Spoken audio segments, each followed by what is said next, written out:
लड़की ने हल्का सा खींचा और लोहे की छड़ सीधी मुड़कर समकोण बन गई। तभी उसका क्रश उसके पास से गुजरा। घबराहट में उसने नल को ही जड़ से उखाड़ दिया। उसने बस हल्का सा धक्का दिया और एक विशाल चट्टान पहाड़ी से नीचे लुढ़क गई। अपनी असामान्य ताकत की वजह से वह हर दिन कोई न कोई मुसीबत खड़ी कर देती थी। उसकी माँ रोज बुद्ध भगवान से प्रार्थना करती थी कि उसकी यह अलौकिक शक्ति छीन ली जाए, लेकिन बुद्ध की मूर्ति मानो उसका मजाक उड़ा रही हो। यह देखकर लड़की गुस्से से भर गई। उसके जाने के बाद मंदिर के भिक्षु डर गए, क्योंकि सोने की बुद्ध प्रतिमा अपने आप घूम चुकी थी। एक दिन एक बस का टायर फट गया और वह एक माँ और उसकी बेटी को कुचलने वाली थी। तभी लड़की ने एक हाथ से बस के पीछे पकड़कर उसे रोक लिया और बस में मौजूद सभी लोगों की जान बचा ली। उसी बस में एक युवा सीईओ भी था। उसने अपनी आंखों से सब कुछ देखा और लड़की को अपनी निजी बॉडीगार्ड बनने के लिए ऊंची तनख्वाह वाली नौकरी का प्रस्ताव दिया। इतनी बड़ी सैलरी ठुकराना उसके लिए संभव नहीं था, इसलिए वह कंपनी में शामिल हो गई।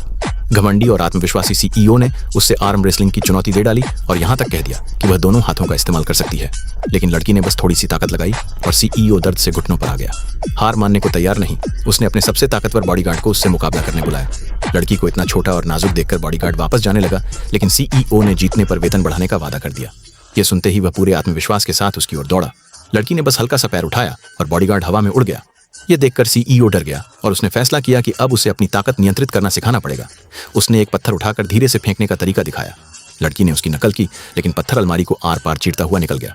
सीईओ घबरा गया और बोला कि वह अपनी ताकत 30% कम करे। जैसे ही लड़की दोबारा कोशिश करने लगी, सीईओ ने देखा कि उसका निशाना उसकी तरफ है, तो उसने जल्दी से उसे दूसरी ओर मुड़ने को कहा।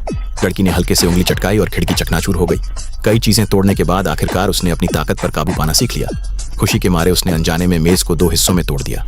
बाद में दोनों ने कॉम्बैट ट्रेनिंग शुरू की। लड़की ने एक ही मुक्के में सैंडबैग फाड़ दिया। बेबस होकर सीईओ खुद आगे आया। उसने पीछे से लड़की को पकड़ लिया, लेकिन लड़की ने सहज प्रतिक्रिया में उसे जमीन पर पटक दिया। सीईओ ने भी तुरंत पलटवार किया। जब दोनों एक दूसरे को दबाने की कोशिश में बराबरी पर अटक गए, तभी लड़की का दिल जोरों से धड़कने लगा।